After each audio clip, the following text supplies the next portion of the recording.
যারা এই কাজটা করছে তাদের ধরার জন্য একটা যৌথ বাহিনী করে দেওয়া হয়েছে। আপনারা কয়েকদিনের ভিতরে হয়তো ভালো সংবাদ পাবেন। এই যৌথ বাহিনী অভিযান চালিয়ে যারা এখানে ফায়ার করছে তাদের আমরা আইনের আওতায় নিয়ে আসি। আর অস্ত্র উদ্ধারের ব্যাপারে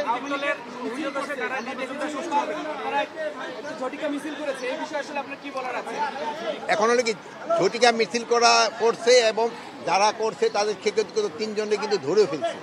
আর এক্ষেত্রে আমি আপনাদের একটা অনুরোধ করব, এই ঝটিকা মিছিলগুলি কিন্তু আশেপাশে থেকে গেছে। আপনারা যদি একটু আগে আমাদের একটু খবর দিয়ে দেন তা আমাদের একটু সুবিধা হয়। আমাদেরও ইন্টেলিজেন্স আছে, আমরাও খবর পাই, বাট আপনারা সবসময় খুব ভালো খবর দিয়ে থাকেন এবং আমাদের সাহায্য সহযোগিতা করেন থাকেন।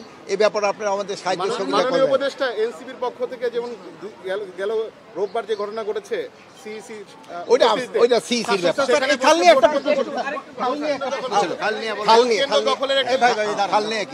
অলরেডি আমাদের পানি সম্পদ মন্ত্রণালয়ের উপদেষ্টা বলছেন যারা অবৈধভাবে এটা দখল করে আছে তাদেরই কিন্তু আমরা আগে উচ্ছেদ করব। অবৈধভাবে যারা আছে আমাদের জায়গাটা আগে দখলে নিয়ে তারপরে কিন্তু আমরা খননে যাব। আর একটা এই খালের প্রতি আমার একটা আলাদা মায়া রয়ে গেছে, যেহেতু একসময় জানেন যে এই কেরানীগঞ্জ এবং সিরাজদিঘা একই কনস্টিটিউয়েন্সি ছিল। এই নবাব খাজা হাসান আজকারি কিন্তু ছিল সেটা নিচে। আর প্লাস আমি এই খাল দিয়ে আমি সিরাজদিঘা থেকে নৌকায় আমি এখানে আসছি। এই জন্য আমার একটা আলাদা এটার জন্য একটা মায়া আছে।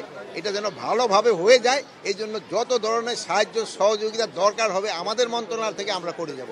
এবং আমি আপনাদের কাছে অনুরোধ করব আপনারা একটু সাহায্য সহযোগিতা করবেন। যারা অবৈধভাবে দখল করে আছে এই ভূমিদস্যুদের থেকে তারাতে আপনারা সাহায্য করবেন। আপনারা যদি ভূমিদস্যুদের পক্ষ নেন তবে কিন্তু এটা সম্ভব। আপনার এলাকাবাসী এটা আপনাদের সাহায্য এবং সহযোগিতা সবচেয়ে বেশি দরকার। যদি এলাকাবাসী সাহায্য সহযোগিতা করে তো এই খাল কারো শক্তি নেই এটা